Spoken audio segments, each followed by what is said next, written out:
कल्पना कीजिए एक ऐसी शक्ति की जो पूरे ब्रह्मांड को संजो कर रखती है, लेकिन एक ही सांस में उसे नष्ट भी कर सकती है।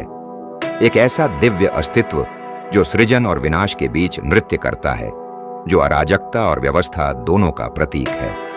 यह कहानी है भगवान शिव की, संहारक और परिवर्तक। लेकिन उनका संहार विनाश नहीं, बल्कि पुनर्जन्म है।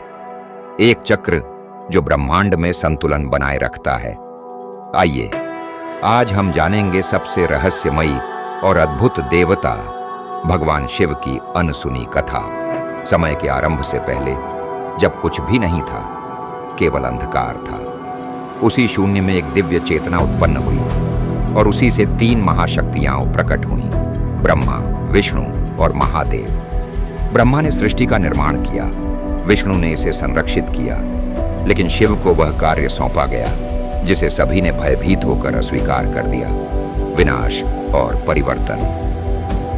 समय बीतता गया और शिव कैलाश पर्वत पर गहन तपस्या में लीन हो गए। वह अनगिनत युगों तक ध्यानमग्न रहे, संसार से पूरी तरह विरक्त। लेकिन यह शांति अधिक समय तक नहीं रहने वाली थी। देवताओं को भय था कि शिव की वैराग्यपूर्ण स्थिति ब्रह्मांड का संतुलन बिगाड़ सकती है। इसलिए उन्होंने प्रेम और शक्ति की देवी पार्वती को शिव का हृदय जीतने के लिए भेजा।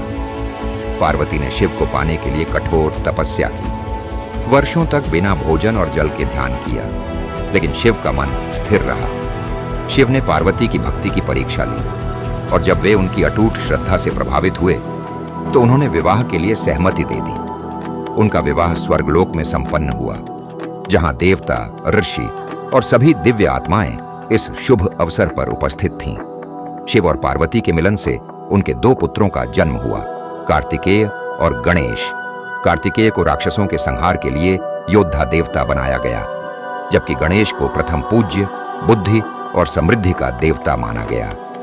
जब ब्रह्मांड में अंधकार और अधर्म बढ़ता है, तब शिव तांडव करते हैं, एक ऐसा नृत्य जो विनाश लाता है ताकि नई सृष्टि का आरंभ हो सके।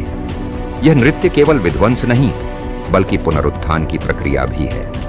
जब शिव नटराज रूप में नृत्य करते हैं तो पृथ्वी कांप उठती है, ब्रह्मांड में हलचल मच जाती है और समय स्वयं उनके साथ गति करने लगता है। शिव केवल संहारक नहीं हैं, वे परिवर्तक भी हैं। जब वे कुछ समाप्त करते हैं तो उसके स्थान पर कुछ नया उत्पन्न होता है। उनका विनाश अराजकता नहीं, बल्कि संतुलन है। वे इस ब्रह्मांड के अनंत चक्र को नियंत्रित करते हैं, जहां सृजन, पालन और संहार अनवरत चलता रहता है। इस प्रकार भगवान शिव केवल एक देवता नहीं है, बल्कि ब्रह्मांडीय शक्ति के प्रतीक हैं। वे संहार करते हैं, लेकिन केवल नई सृष्टि के लिए। वे विनाश लाते हैं, लेकिन केवल पुनर्जन्म के लिए। वे परम योगी, महाकाल और समस्त सृष्टि के आधार हैं। अगर आपको यह कथा पसंद आई तो इसे लाइक करें, शेयर करें और हमारे चैनल को सब्सक्राइब करें, ताकि हम आपके लिए और भी रोचक पौराणिक कथाएं लेकर आते रहें। अगले वीडियो में फिर मिलेंगे। हर हर महादेव।